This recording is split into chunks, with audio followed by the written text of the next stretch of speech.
उन्होंने कभी भी इस मजहब को आसमानी मजहब के तौर पर पेश नहीं किया, पर सच तो ये है कि इनकी रूहानियत से बहुत नजदीकी थी।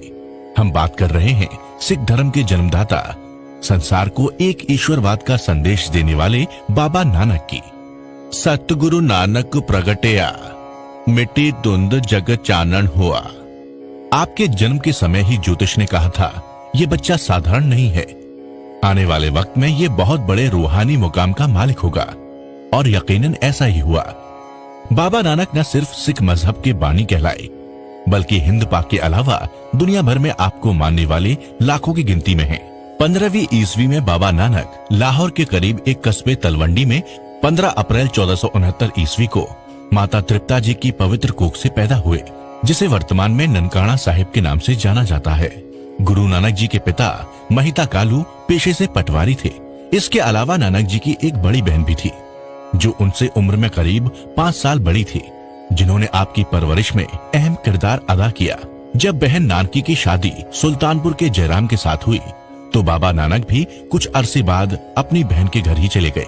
वहां उनके जीजा जयराम ने उनको मोदी खाने में मोदी के पद पर नौकरी दिलवा दी। नानक जी बचपन से ही आम बच्चों से जुदा थे।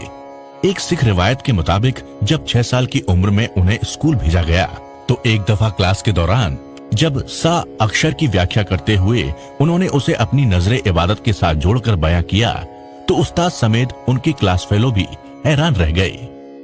सस्सा सोए श्रेष्ठ जिन साजी, सबना साहिब एक बया। आपने स्कूल की तालीम को जल्द ही अलविदा कह दिया तथा दुनिया की जिंदगी से अपनी दिलचस्पी कम कर ली। रोजाना की तरह एक दिन जब बाबा नानक वेई नदी में स्नान करने के बाद अल्लाह की बंदगी में लीन हो गए, कुछ अरसे के बाद जब आपने आंखें खोली, तो लोगों द्वारा पूछे जाने पर आपने जवाब दिया, ना कोई हिंदू ना मुसलमान। ये बाबा नानक की जिंदगी का वो मोड़ था जिसने उनकी जिंदगी में इंकलाब बरपा दिया, जिसके बाद उन्होंने लंबी यात्राएं की, जिन्हें सिख धर्म में उदासियों के नाम से जाना जाता है। आपने लोगों को कर्म कांडों से मुक्त किया तथा भक्ति का सही मार्ग दिखाया। आपकी अनोखी शख्सियत को संसार के हर वर्ग ने भरपूर सराहा। इसका जीवंत उदाहरण दुनिया में गुरु नानक देव जी के अलग अलग नाम हैं, जो उन्हें दुनिया के लोगों ने दिए। श्रीलंका में उन्हें नानक आचार्य, तिब्बत में नानक लामा, सिक्किम में गुरु रिम्पोचिया, नेपाल में नानक ऋषि, बगदाद में नानक पीर, मक्का में वली हिंद, मिस्र में नानक वली, रूस में नानक कदमदर के नाम से पुकारा जाता है। आप अपनी यात्राओं के दौरान पहले बंगाल गए, फिर आसाम गए, श्रीलंका, कश्मीर, तिब्बत और लद्दाख का भी सफर आपकी जिंदगी में मिलता है। आप बगदाद भी तशरीफ ले गए और वहां के एक सूफी बहलोल दाना के साथ वक्त गुजारा।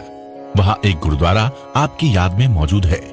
बगदाद के लोग आज भी आपको नबी उल हिंद के नाम से याद करते हैं। श्री गुरु ग्रंथ साहिब सिखों का पवित्र ग्रंथ है, जिसमें बाबा नानक के अलावा मुसलमान सूफी संतों व हिंदू भक्तों का कलाम भी शामिल किया गया, जिसकी शुरुआत बाबा नानक की पहली वाणी जपजी साहिब से होती है, जिसमें गुरुजी उस अकाल पुरख की तारीफ करते हुए बताते हैं कि सृष्टि का मालिक एक निरंकार है, जिसे ना तो बनाया जा सकता है और ना ही वो किसी की कोख से जन्म लेता है। आपने 19 रागों में 974 शब्दों के रूप में बाणी उच्चरित की। आपने अपनी बाणी में दुनिया को मेहनत करके हलाल की कमाई खाने की तकरीर दी है। आपने फरमाया है, हक पर आया नानका, उस सुअर उस गाय, गुरु पीर हामी ताबरे, चा मुर्दार न खाए। सुअर और गाय का हवाला इसलिए दिया गया कि मुसलमान के लिए सुअर और हिंदू के लिए गाय खाना पाप है।